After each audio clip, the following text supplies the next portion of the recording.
첫 번째는 3만 원 초과 거래 경비 송금 명세서 작성하는 거고, 상대방 계좌번호가 여기 아래쪽에 적혀 있네요. 자, 우리 보통 예금에서 10만 원 나갔고, 자, 운반비를 간이과세자한테 우리는 그 이체한 거고, 거래자로 입력하시오. 경비 등 송금 명세서 작성하시오. 자, 그럼 일반 전표에서 오늘 날짜 3월 3일 날 차변에 우리는 운반비고 금액은 10만 원. 대변에 보통예금 국민은행에서 10만 원이 나갔다. 그럼 이제 입력이 되었죠? 다음 전체 메뉴에서 경비 등 송금 명세서 가서 죄송해요. 2020년 아니죠? 자, 2019년 3월 3일 날 개별 화물 4675 성명은 이국현 사업자 등록번호 얘는 운송비 거래 금액은 10만 원이고 3월 3일 날 은행은 하나은행이고 계좌번호는 여기다. 자, 이렇게만 쓰고 저장하면 이번 문제는 끝이죠. 자, 우리 1번 문제는 이제 계속 뭐 영수증 수취 명세서나 경비등 송금 명세서 하니까 얘네들은 그렇게 어렵지가 않죠. 자, 다음 두 번째. 자, 어음 발행 거래네요. 상도테크의 외상 매입금을 전자어음 발행하여 지급하다. 어음 등록하고 거래자료 입력하고 그래 자금 관리하라. 자, 그럼 먼저 어음부터 등록을 할까요? 시킨 대로. 자, 그럼 문제에서 자, 일단 거래 있는 날이 특별한 말 없으면 어음 수령일이니까 2019년 3월 10일 날 자, 전자어음이네요. 그럼 전자어음 선택하고 금융기관은 국민은행이고 어음 번호는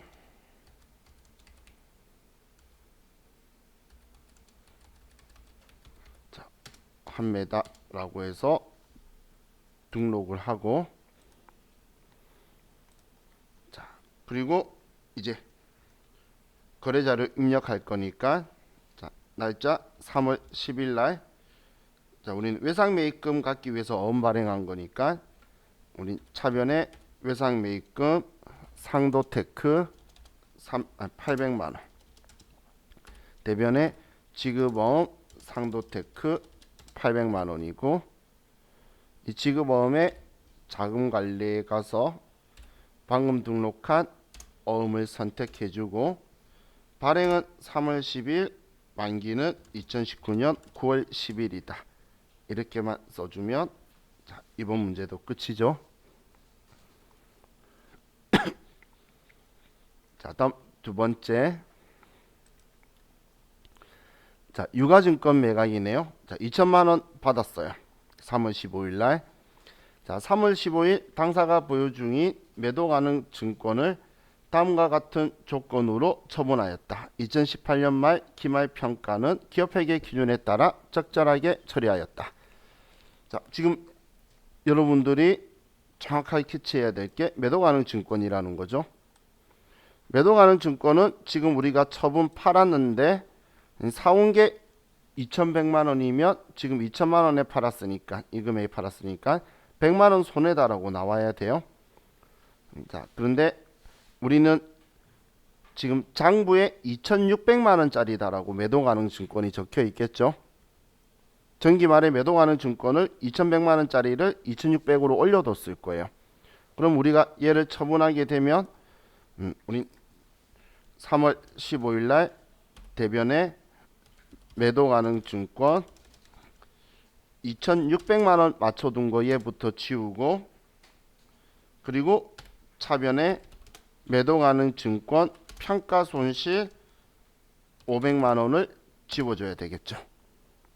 그래야 매도 가능 증권에 대한 흔적 다 지울 거잖아.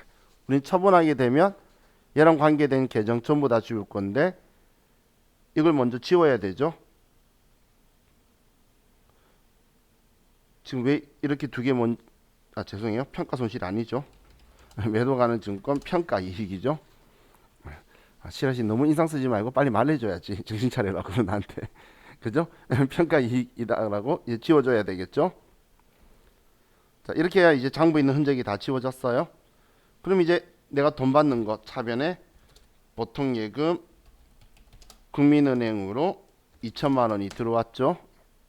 그래서 아래 마이너스 차익 100만 원 나오는 게 차변에 매도 가는 증권 처분 손실이다 100만 원 이렇게 나오면 되겠죠.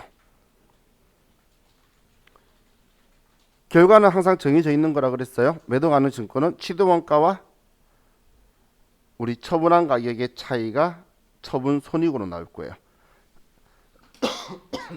자, 그렇기 때문에 꼭 여러분들이 기억하셔야 돼요.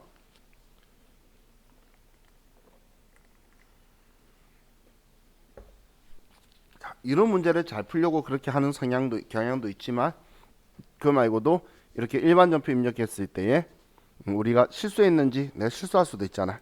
그걸 검증하는 역할도 볼 수 있겠죠. 자, 다음 4번 유무형 자산의 매각에서 자, 우리가 비품 에어컨을 1,000만 원에 팔았어요. 회사에 사용하던 에어컨을 매각하고 발급한 전자세금 계산서이다. 매각대금 중 부가가치세는 현금 수령했고 잔액은 외상으로 했다. 평가 문제는 고정자산 등록 메뉴에 양도일자 입력하고 단기 양도일까지 감가상각비는 계산하지 않기로 한다. 자, 이거 우리 무슨 작업해야 되는지 아시죠? 매각에 대한 거래를 메인 매출 전표에 입력하시오. 자, 그럼 먼저 우리는 고정자산 등록에 가서 비품을 찾고 이 비품 에어컨에 오늘 양도일자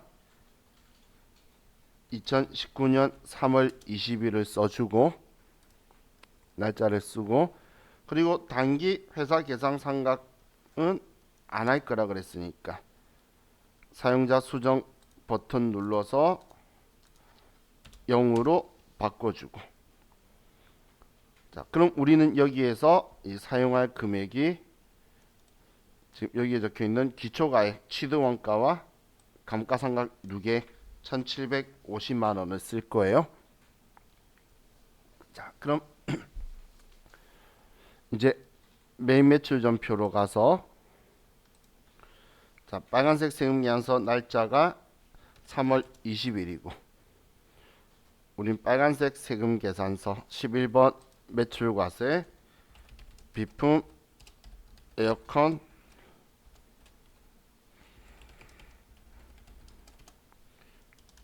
천만 원의 별도 공급받는 자는 경인마켓 전자 입력하라 그랬고 분견은 호남. 그럼 우리 장부에는 적혀 있는 거 지우는 건 대변의 비품 방금 취득 원가가 3,500만 원이었어요. 자, 그리고 비품 다음 번호인 감가상각 누계액은 1,750만 원. 이렇게 해야 비품의 흔적이 지워지고 이제 우리가 1,100만 원을 받아야 되는데 부가가치세는 현금으로 100만 원 나머지는 외상했대요. 일반적인 상거래 아니니까 미수금 1,000만 원. 자, 그럼 마이너스 750만 원 떴네요. 이 금액만큼 차변에 유형자산 처분 손실이다 750만 원. 이렇게 회계 처리까지 하면 정확하게 끝났죠.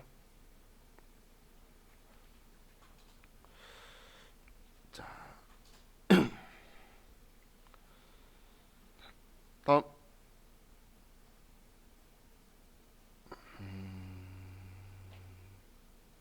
부가가치세 신고 문제도 자, 네 문제 먼저 여러분이 풀어보도록 할게요. 자, 먼저 풀어보세요. 자, 첫 번째 세금계산서 발행하는 건데 세금계산서 발행할 때 무작정 11번 가지 말라 그랬죠. 일단 그냥 딱 봐도 제 눈에는 보여요. 세기여운인 게. 그 영세율이죠. 그래서 내용에도 구매 승인서에 의해 제품을 공급하고 이 구매 확인서라고 주로 하는데 구매 승인서라고도 표현해요. 자, 방금의 거래명세서이다. 전자세금계산서 발행하고 대금은 전액 BC카드로 결제받았다. 카드로 결제받았네요. 그리고 복수거래하고 발행하라는 거네요. 자, 그럼 먼저 메인 매출 전표에 4월 12일로 가서 12번 매출 용세고 복수거래 방수 카메라 20개 13만원, 다음 블루투스 카메라 50개 8만원. 자, 그리고 거래처는 코나전자고 분계는 일단 4번 카드라고 한번 해볼게요. 카드라고 했을 때에 카드사가 BC카드고, 제가 해볼게요 말한 건 혹시 외상 매치고 많이 바꾸려고. 근데 외상 매치고 맞죠?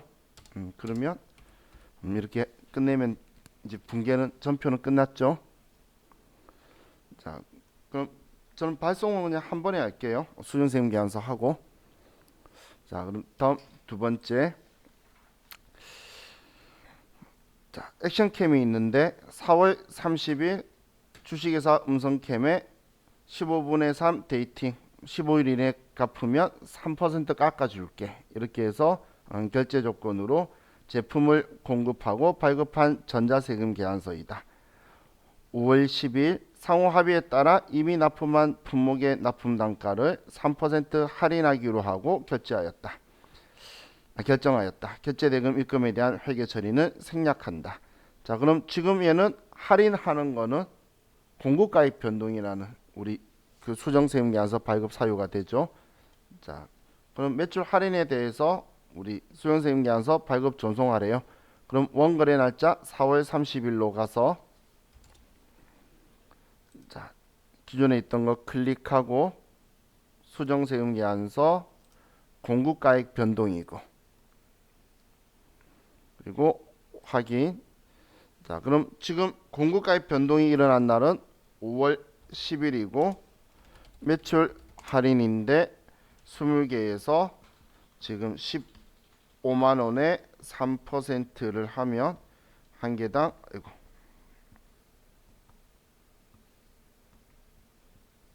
한 개당 4,500원씩이 빠지네요. 그럼 어떻게든 마이너스 9만원만 나오면 되죠. 그럼 이제 확인 누르면 5월 10일로 갔겠지. 자, 그럼 이제 전자세금계산서 발행 및 내역 관리에 가서 4월부터 5월 좀 넓게 조회해 보면 수정세금계산서 하고 처음 발행해야 될 거하고 두 개 다 보이네요. 자, 그럼 얘네들 가지고 확인 발행 아카데미 전자세금계산서 둘 다 전송 성공 나오도록 하시면 2번까지 끝났죠. 자, 다음 3번. 자, 부동산 임대 사업자의 부가가치세 신고서 작성. 부동산 임대차 계약서가 있고, 자, 이건 주소고 보증금 1억에 월세 200. 자, 그럼 거래 기간은 2019년 12월 1일부터 24개월 21년 말까지고, 월세 간주 임대료는 둘 다 말일날 지불하기로 했고, 자, 그리고 또 특별한 표현이 적혀 있는 게 없네요.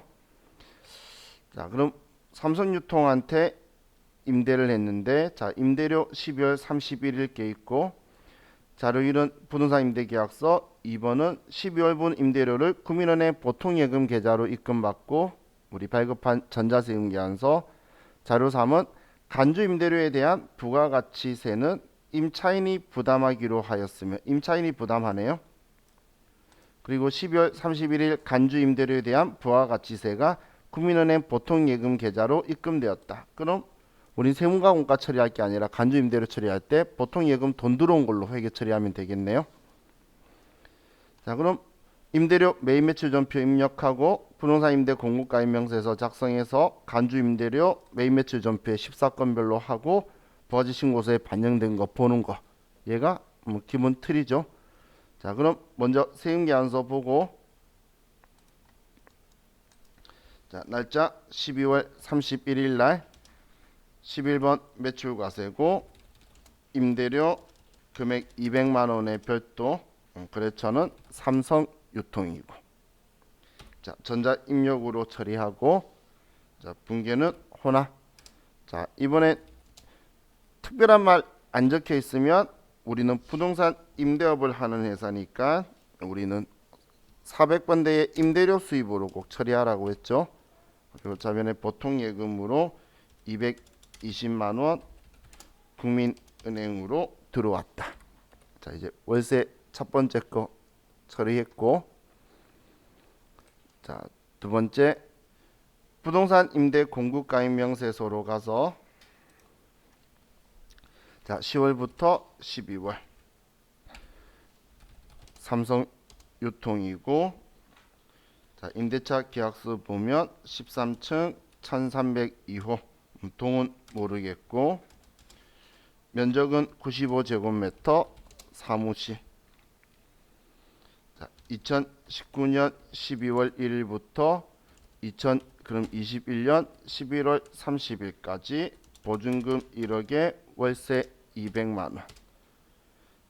자, 그리고 이자율은 2.1%라고 적혀 있는데 2.1% 들어가 있네요. 그럼 이제 이 간주 임대료가 이거 하나밖에 없으니까 이 금액이겠죠. 자, 그럼 매입 매출 전표로 가서 우리는 확정 신고 기간 종료일 이번 같은 날이네요. 14건별 해야 되는데 일단 저는 10일 매출 과세로 해서 간주 임대료 이 금액 써놓고 14번으로 꼭 만들어 주시고, 분계는 혼합. 그럼 대변에 부가세 예수금 들어왔고, 차변에 이번에 우리가 부담하는 거 아니니까 보통 예금에 17,835원 국민은행으로 들어왔다. 이렇게 해야 되는 거죠. 그죠? 그럼 이렇게 하고 나서 부가가치세 신고서 10월부터 12월까지 하면 이제 우리 간주 임대료도 들어와 있고 우리 월세도 여기에 포함되어 있을 거예요. 이렇게 하고 저장하면, 자, 예, 끝났죠. 자, 우리 이거 풀어본 적 있죠? 부동산 임대 공급가입 명세서. 그때 제가 틀로 다 외우라 그랬었잖아. 시키는 거 똑같아요. 지금 이거 못 푸신 분은 그때 안 외웠거나 그런 뭔가 문제가 발생한 거예요. 자, 지금이라도 지금 오늘은 세무 이거 보지만 내일은 지금 이 서식들 보면서 여러분들이 눈으로 본 거 막상 내가 직접 입력하려고 하면 문제를 닥쳐서 입력하려면 안 돼요. 본인이 쭉 입력해 봐야 돼요. 자, 다음 네 번째, 매입세 불공제 내역 작성자의 부가가치세 신고서 작성. 자, 그럼 유용자산 구입한 거 기계장치가 있고 우리 과세 공급가액 내역 매출액인가 보네요. 자, 이기 예정 신고 시 기계장치에 대한 공통 매입세액 500만 원 중 안분 계산 통해 250만 원을 불공제 처리했다. 예정 때 불공제가 뭐 지금 예정 때 총 5억 중에서 2억 5천 면세라 해서 500만 원 중에 뭐 250만 원 한 게 있다. 뭐 이런 이야기죠. 자, 그럼 자료일은 과세사업 면세사업 공통 사용하는 기계장치 내역이고, 자료인은 2기 예정 및 확정신고 기간의 과세 및 면세 공고가에. 자료 3은 2기 과세 기간 중 공통매입과 관련하여 주어진 자료 외에 다른 자료는 없다 가정한다. 2기 과세 기간의 총 공통매입세액은 700만원, 예정 때 500하고 확정 때 지금 이거 200하고네요. 그럼 자료 1은 거래 자료를 매입 매출 전표에 입력하시오. 유용해서 51번 과세 매입 선택하고 전자 입력 처리하고, 이번에 매입세액 불공제 내역의 공통 매입세액 정산 내역을 작성하시오.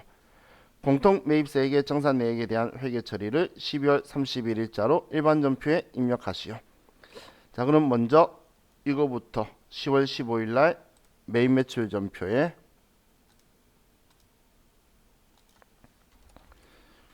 자, 우린 기계장치 사고 세금계산서 받은 거니까 51번 매입과세 문제수도 하라고 했고요.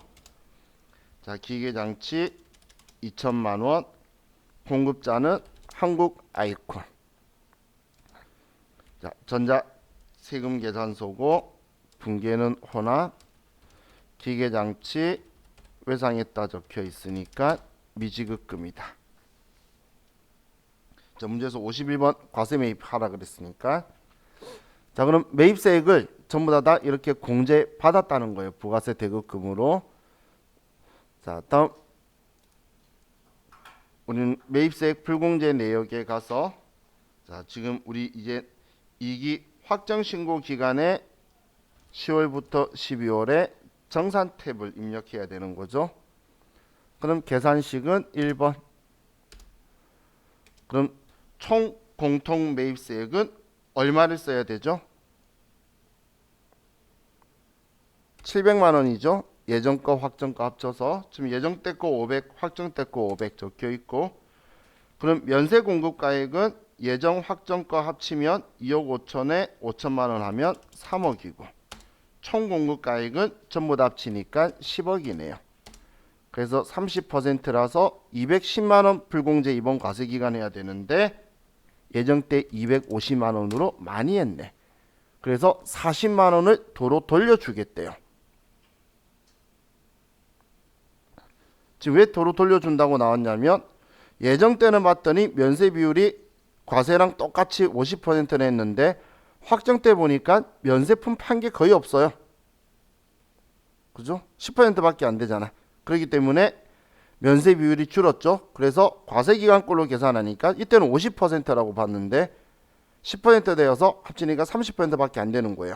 그래서 40만 원만큼은 다시 돌려주겠다는 이야기죠. 그럼 우리 이 40만 원 가지고, 그럼 과거에 우리 사올 때에 부가세 대급금 처리했던 걸 전년도 불공제시킨다고 부가세 대급금을 줄였겠죠. 그거 다시 살려줘야지. 마이너스 든 만큼. 그럼 차변에 부가세 대급금 40만 원을 도로 높여줘야 되겠죠. 그럼 우리 공제해주는 만큼 다시 우리 기계장치, 우리 과거에 불공제할 때는 차변에 기계장치 대변에 부가세 대급금 했던 거 다시 이 금액으로 뒤집어 줘야 되겠죠.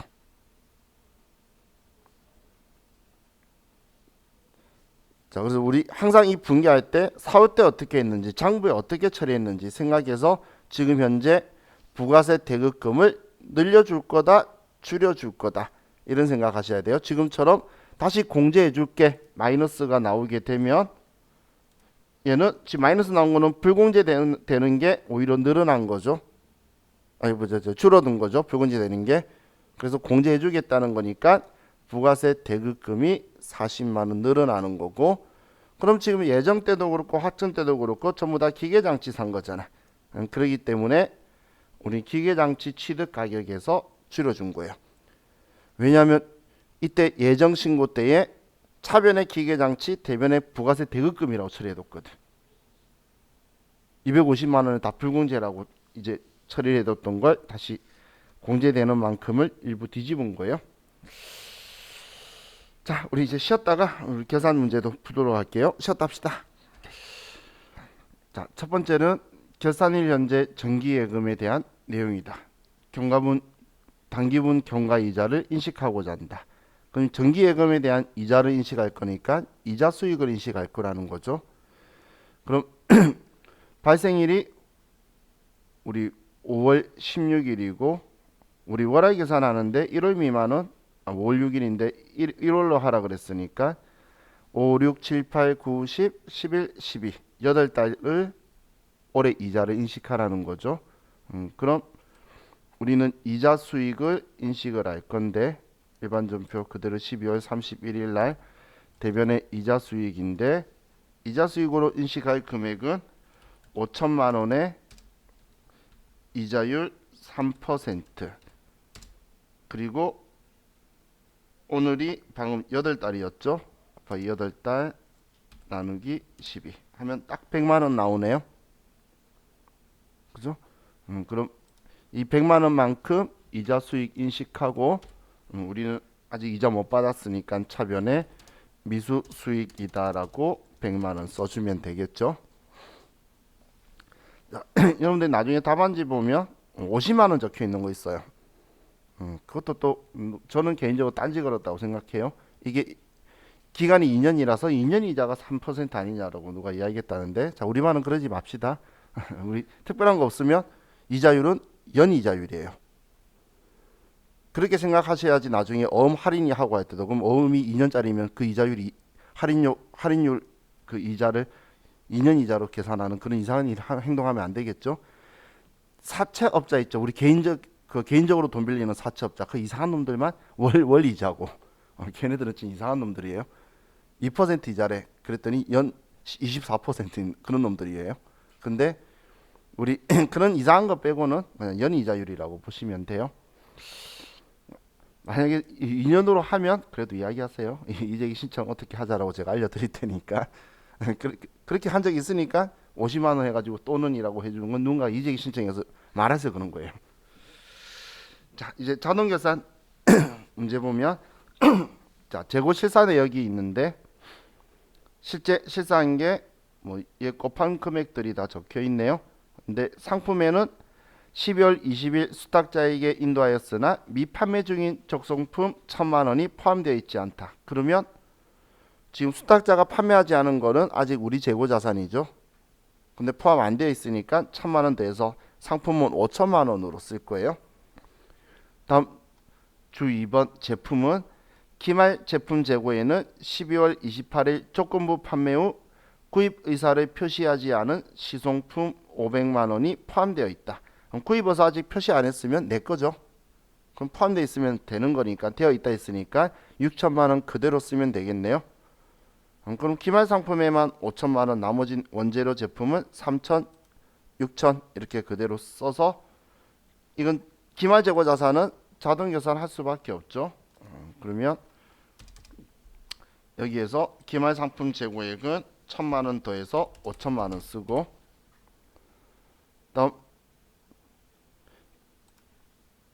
기말 원재료구나. 자, 기말 원재료 재고액은 3천만 원.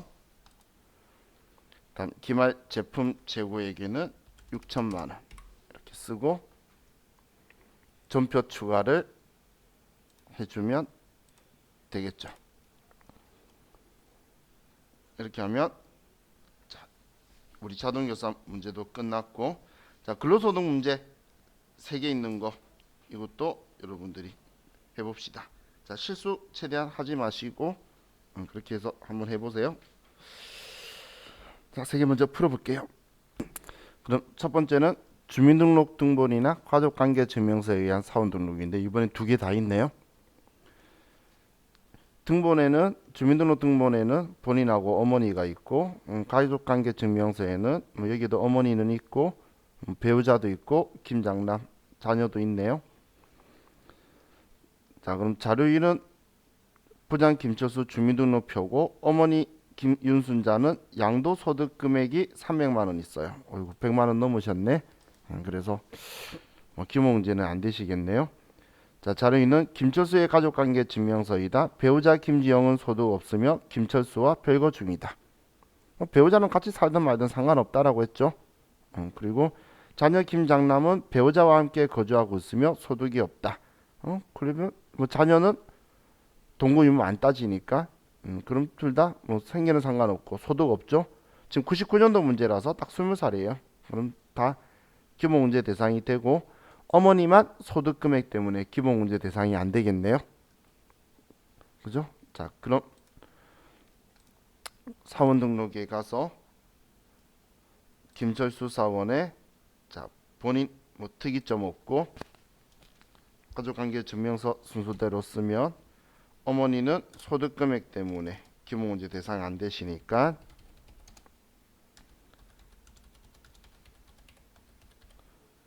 자 그리고 배우자 김지영은 소득 없으니까, 그리고 직계비소 김장남도 소득 없으니까,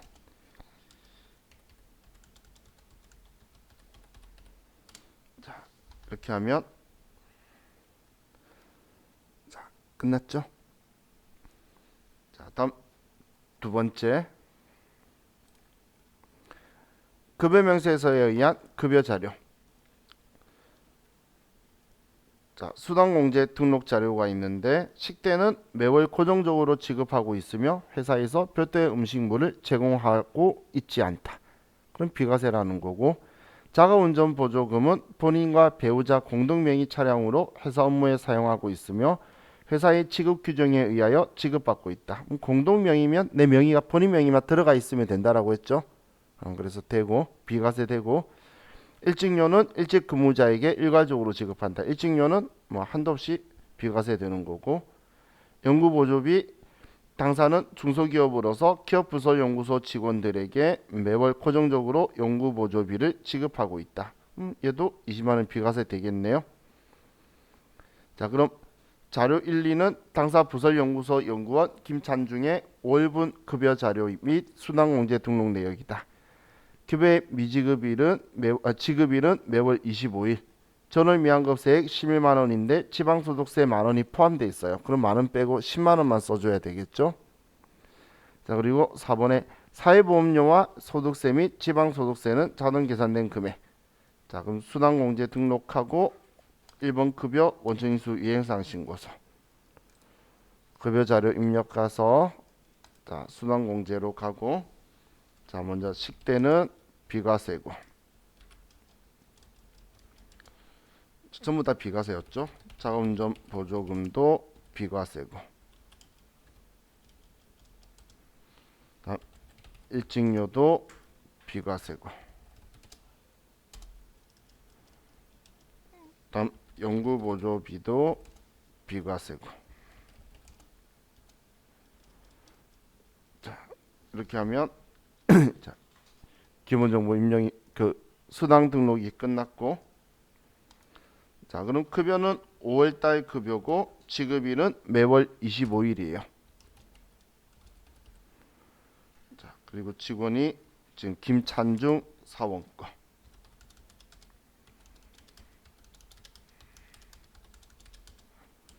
자, 이렇게 써주면 이제 입력이 끝이 났고, 다음 원천징수 이행사항 신고서로 가서 5월달 급여 5월 25일 날 지급했고, 그리고 전월 미환급세액은 지방소득세를 빼고 10만원만 써주시고 저장하시면 되죠.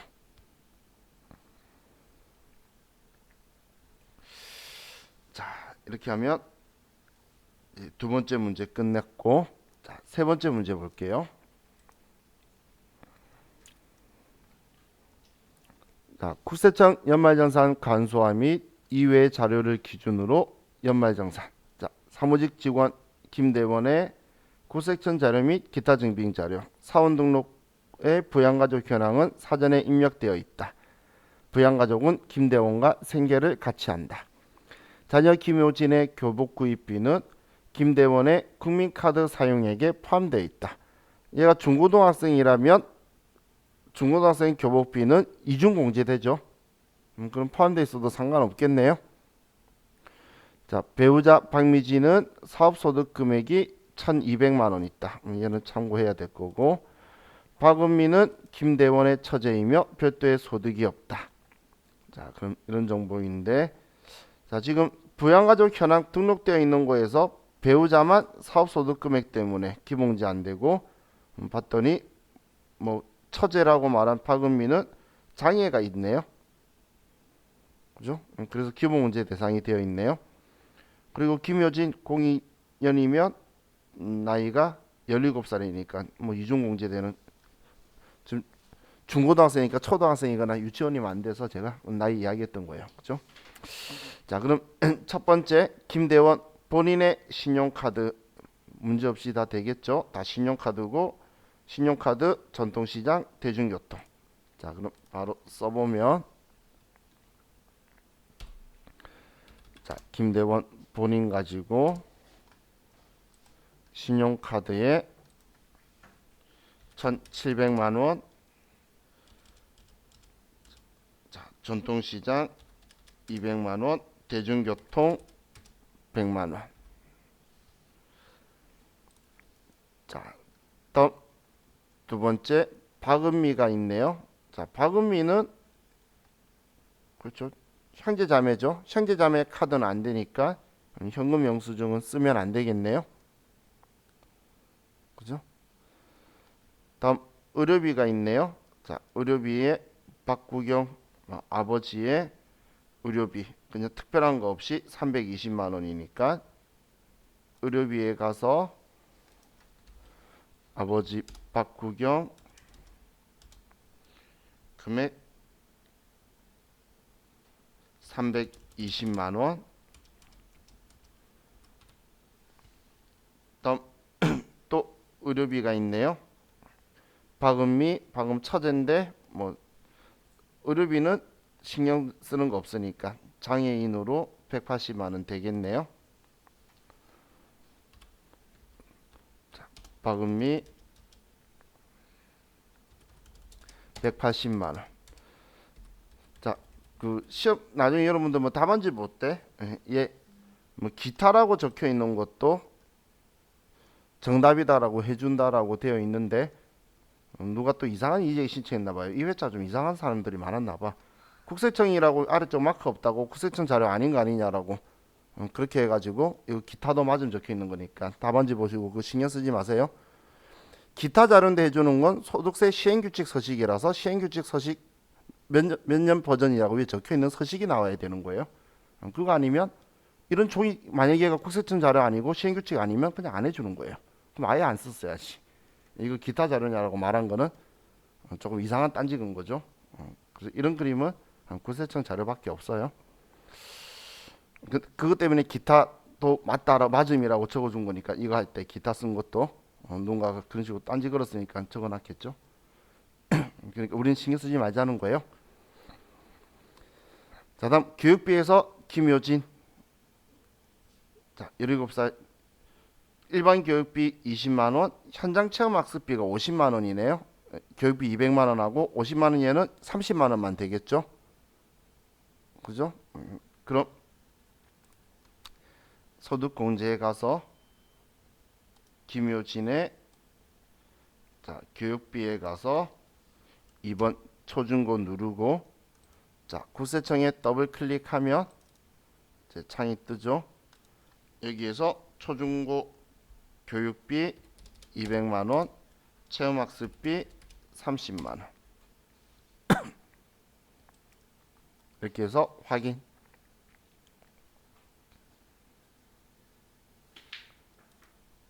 자, 다음 또 김효진 교복이 있었네. 교복비 50만 원이네요.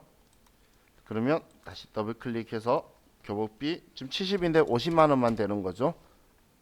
친절하게 아래쪽에 한도도 잘 적혀 있으니까 혹시 실수하시더라도 이거 보고 이거였지 한번 생각을 하세요. 이렇게 하고 확인. 자, 이렇게 하면 예, 끝이네요. 그죠?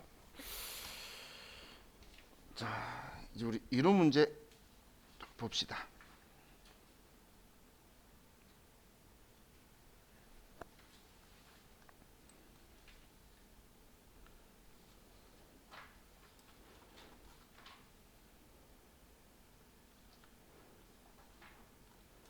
자, 먼저 여러분들이 먼저 이론 문제 1, 2, 3번만 먼저 풀어보세요. 1, 2, 3번만 첫 번째 페이지 있죠.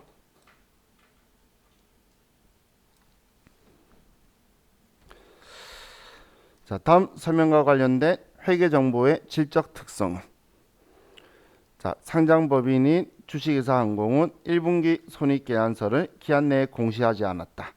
이로 인해 기업의 투자자들은 투자 의사결정 시점에 필요한 정보를 제공받지 못하였다. 적시적소에 우리가 필요할 때 받자라고 하는 게 우리는 적시성이죠. 근데 이걸 그때 못했기 때문에 지금 문제가 됐다는 거네요. 그래서 답은 1번이 되겠네요.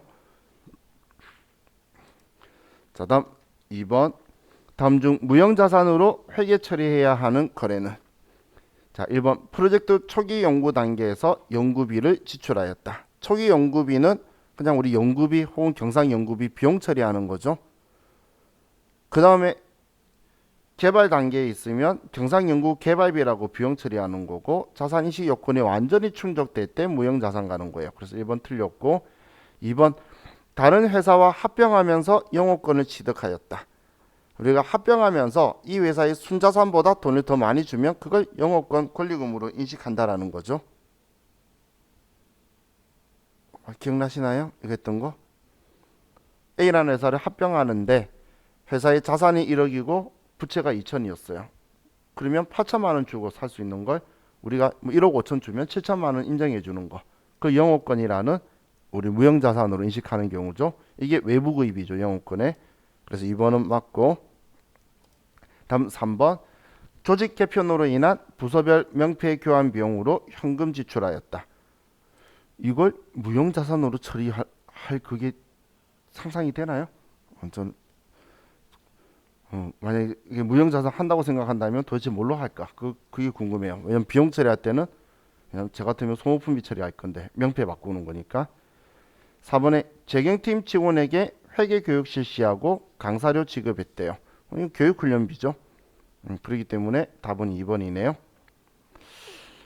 자, 다음 3번 주식회사 항공의 오류 수정 전 단기 순이익은 1,000만 원이다. 다음 회계 처리 오류 사항을 수정한 후에 단기 순이익은 얼마인가? 자, 그럼 수정해 줄 건데 지급 당시 전액 비용 처리한 보험료 기간 미경과분 30만 원을 30만 원 계상 누락하다.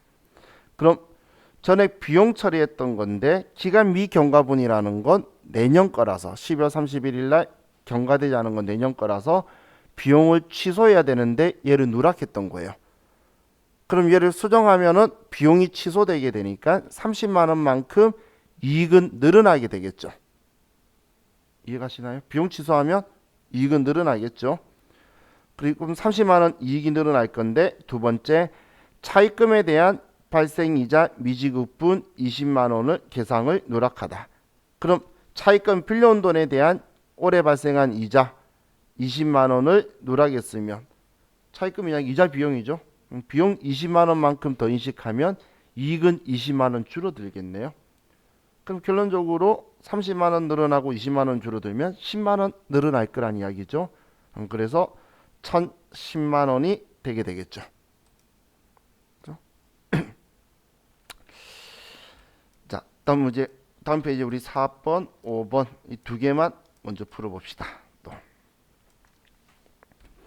자, 다음은 주식회사 항공의 매출 채권 및 대손 관련 자료이다.